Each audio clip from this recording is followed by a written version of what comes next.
O Via Justiça e o Plandec, o Plano Nacional de Consumo e Cidadania, que prevê o fortalecimento dos PROCONs brasileiros. Participando do programa, a juíza Marli Maria Braga Andrade, do Juizado Especial de Relações de Consumo de Belo Horizonte, e a advogada Rosane Ferreira. O ministro da Justiça, José Eduardo Cardoso, disse que casos são levados ao judiciário e, no final, o valor da demanda é muito superior ao valor original do problema. Como que isso acontece? O problema se agrava com as custas do processo, doutora Marli? Essa é uma questão interessante, que nós temos que olhar a questão num contexto, não é? Tem causas que realmente o valor é ínfimo, né? Agora, para aquele consumidor, aquilo não é uma grande causa, né?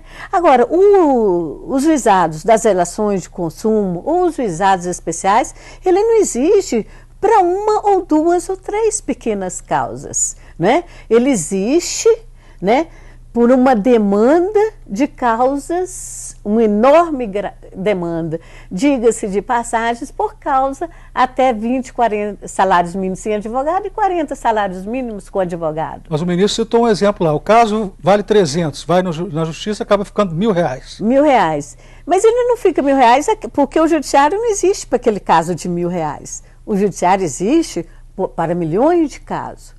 Então, este caso de R$300, um caso isolado, ele não vai refletir no custo do judiciário, levando-se em conta, né, o objetivo dos juizados, as ações que são resolvidas e o grande número de demanda. Eu vou só citar um exemplo, muito pequenininho, rapidamente, que teve um consumidor que foi lá no judiciário requerer um pendrive que ele comprou de R$90 por comércio eletrônico que não foi entregue a ele.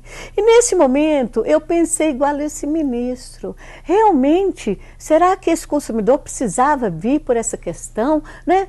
Mas depois a gente tem que olhar pelo lado sensível do consumidor. Para ele, aquele pendrive era uma grande causa. Tem um valor, né, muito grande, né? E ele precisa, então, da atenção tanto como se tivesse comprado um carro.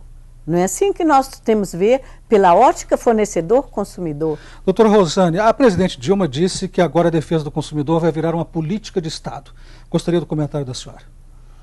Na verdade, a defesa do consumidor já é dever do Estado conforme está determinado no artigo 5º, inciso 32, me parece, da Constituição, né? Das garantias fundamentais do indivíduo, né? Então, ele já é um dever do Estado e, portanto, também no artigo 170 também trata da ordem econômica, né?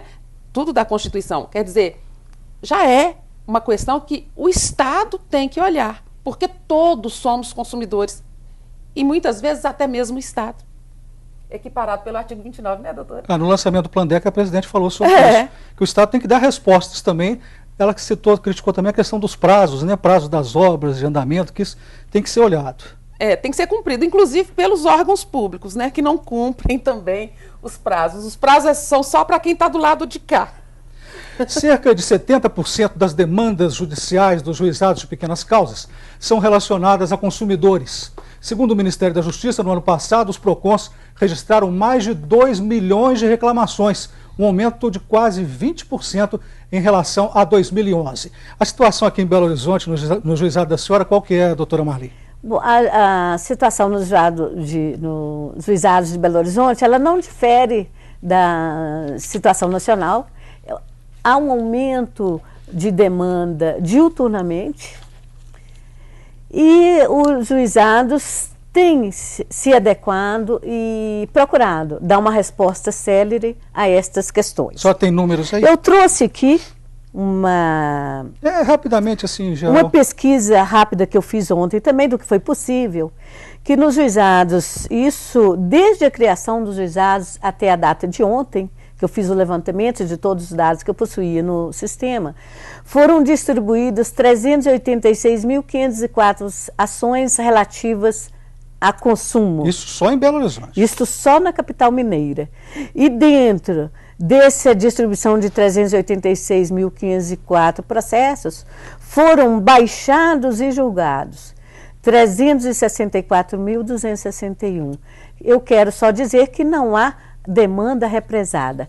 E gostaria de complementar esses dados que as ações das relações de consumo, onde há o maior número de acordo, onde a solução é resolvida entre as partes na primeira audiência, são as ações relativas à telefonia, que tem um índice de 25% de acordos. Vamos ver agora um alerta do coordenador do PROCON Assembleia, advogado Marcelo Barbosa. Se você não tiver um PROCON, todo ele instrumentalizado para o cumprimento, não vai adiantar de nada a aprovação dessa lei. Então, o momento de sensibilização dos dirigentes de PROCONs, dos prefeitos, dos governadores, dos legisladores que vão aprovar essa lei e da percepção por parte dos fornecedores de que isso só tem um objetivo, a harmonização das relações de consumo. Gostaria agora das considerações finais da senhora, doutora Rosane. Bom, eu entendo que é um progresso. Tudo que é feito para beneficiar a coletividade deve ser aplaudido. Vamos torcer para que dê certo. Doutora Marli, as considerações finais. Eu penso e espero que o Plandec seja implementado na forma como proposta para estabelecer um equilíbrio entre fornecedor e consumidor. Muito obrigado às senhoras pelas participações no Via Justiça. Nós que agradecemos. Obrigada. O Via Justiça de hoje termina aqui. Este programa é uma parceria da TV Assembleia com a MAGES, Associação dos Magistrados Mineiros. Críticas, perguntas e sugestões, fale com a produção pelo telefone 31 3079 3454 ou pelos endereços eletrônicos tv@almg.gov.br ou viajustiça@mages.com.br. Até o nosso próximo encontro.